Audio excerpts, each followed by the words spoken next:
বিসমিল্লাহির রহমানির রহিম। আসসালামু আলাইকুম। কেমন আছো তোমরা সবাই? আল্লাহর রহমতে আমি অনেক ভালো আছি।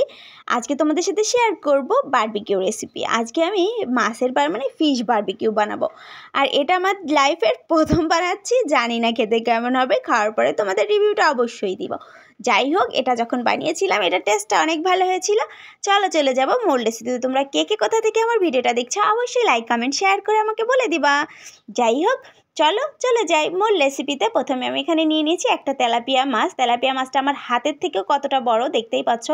এটা 1 কেজি থেকে একটুখানি কম ছিল। আর এটা যেহেতু বাহির থেকে কেটে এনেছিল, কিন্তু কাটাটা ভুল ছিল। পেটের এই কাটাটা এইভাবে হবে না, এই পেট ফাড়াটা হবে। বাট এটা ভুলভাবে কেটে এনেছিল, কি আর করা যাবে। কেটে যখন এনেছে এভাবেই বানাতে হবে, এভাবেই রান্না করতে হবে। যেহেতু এটা বারবিকিউর জন্যই এনেছে, এজন্য এভাবে এটাকে আমি রান্না করবো। এটাকে আমি খুব সুন্দর করে একেবারে ফালি করে ফেলতেছি। দেখতেই পাচ্ছ কত সুন্দর করে একেবারে ফালি করে কাটা করে দিয়েছি। তোমরা চাইলে কিন্তু এর থেকে বেশি বা কমও করতে পারো। আমি একটু বেশি করে নিয়েছি, কেননা এটার ভিতরে যতটা মশলা যাবে এর টেস্টটা তত বেশি ভালো আসবে। যাই হোক, এটাকে আমি খুব ভালো করে এবার ধুয়ে পরিষ্কার করে নেব। তারপরে চলে যাব মশলা বানাতে। আর বারবিকিউতে অবশ্যই কিন্তু বারবিকিউ মশলা লাগবেই। আমি প্রথমে নিয়ে নিয়েছি লবণ, দেখতেই পাচ্ছ, আর মরিচ নিয়ে নিয়েছি স্বাদ মতো। তোমরা যতটুকু খেতে চাও ততটুকু মরিচ অবশ্যই দিয়ে নিবে। আর বারবিকিউ মশলার মধ্যে কিন্তু একটু ঝাল থাকে, এজন্য ঝালটা বুঝে দিবে। জিরা গুঁড়া 1/2 চামচ, মানে সব মশলায় আমি 1/2 চামচ করে দিয়েছি। এখানে আমি মাংসের মশলা দিয়েছি 1/2 চামচ, গরম মশলা গুঁড়া দিয়েছি 1/2 চামচ থেকে একটুখানি কম, আর বারবিকিউ মশলা দিয়েছি 1 চামচ। একেবারে ভরে 1 চামচ দিয়ে দিয়েছি। সাথে দিয়ে দিলাম টক দই। এখানে তোমরা চাইলে মিষ্টি দই ব্যবহার করতে পারো, বাট টক দই দিয়ে দিয়েছি। আর বাদাম বাটা 1 চামচ করে, 1 চামচ টক দই, 1 চামচ বাদাম বাটা, একটুখানি আদা বাটা, মানে 1/2 চামচ আদা বাটা, 1/2 চামচের একটু বেশি রসুন বাটা। সব মশলাগুলো দিয়ে দিয়েছি। আর বারবিকিউ কিন্তু আমি রেডিমেড রাঁধুনি মশলা, মিক্সড মশলাটা কিনে এনেছিলাম। সাথে দিয়ে দিলাম প্রায় 1.5 টেবিল চামচ সস, টমেটো সস।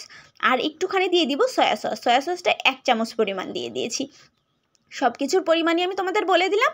তোমরা চাইলে ঝটপট করে বাসায় বানিয়ে খেতে পারো এই মজাদার স্বাদের ফিশ বারবিকিউ। এই বারবিকিউটা কিন্তু আমরা রেস্টুরেন্ট থেকে অনেক চড়া দামে কিনে খেয়ে থাকি, বাট বাসায় কিন্তু কয়েকটি উপকরণ হাতের কাছে থাকলেই এই বারবিকিউটা আমরা বাসায় বানিয়ে ফেলতে পারি। এটা কিন্তু চুলাতেও বানানো যায়, ওভেনেও বানানো যায়। আমি আজকে ওভেনে তোমাদের বারবিকিউ বানিয়ে দেখাবো। তোমরা কিন্তু এটা চুলায়ও ফ্রাই করে নিতে পারো, কোনোই সমস্যা হবে না। যাই হোক, এবার এটাকে আমি খুব ভালো করে মেখে 1 ঘন্টা এটাকে রেস্টে রেখে দেবো। এটা কিন্তু তোমরা চাইলে 1.5 ঘন্টা, 2 ঘন্টা কিংবা 30 মিনিটও রেস্টে রাখতে পারো, কোনোই সমস্যা নেই। দেখো আমার কি সুন্দর করে মাখামাখি হয়ে গেছে। আমি আর একটা প্লেটে ট্রান্সফার করে নিলাম। এবার খুব ভালো করে মশলাটা মেখে এটাকে আমি রেস্টে রেখে দেবো 1 ঘন্টা। আমি আর 1 ঘন্টা 10 মিনিটের মতো রেস্টে রাখা ছিল। তোমাদের হাতে বেশি সময় থাকলে বেশি রাখবা, কম থাকলে কম রাখবা, কোনোই সমস্যা নেই। মশলাটা এভাবে মেখেই আমি রেখে দিচ্ছি। এরপরে আমি ওভেনে এটাকে 30 মিনিটের জন্য বেক করে নিয়েছি, একেবারে লো হিটে বেক করে নিলেই হয়ে গেল আমার মজাদার সাথে বারবিকিউ। তোমরা কে এই বারবিকিউটা খেয়েছো অবশ্যই কমেন্ট করে জানাবে। আমার ভিডিওটা ভালো লাগলে লাইক কমেন্ট শেয়ার করে অবশ্যই আমার পাশে থাকবা। আজ এ পর্যন্ত, আবার দেখাবে নতুন কোনো ভিডিওতে, নতুন কোনো রেসিপিতে। সবাই ভালো থাকবা, সবাইকে আল্লাহ হাফিজ, টাটা, আসসালামু আলাইকুম।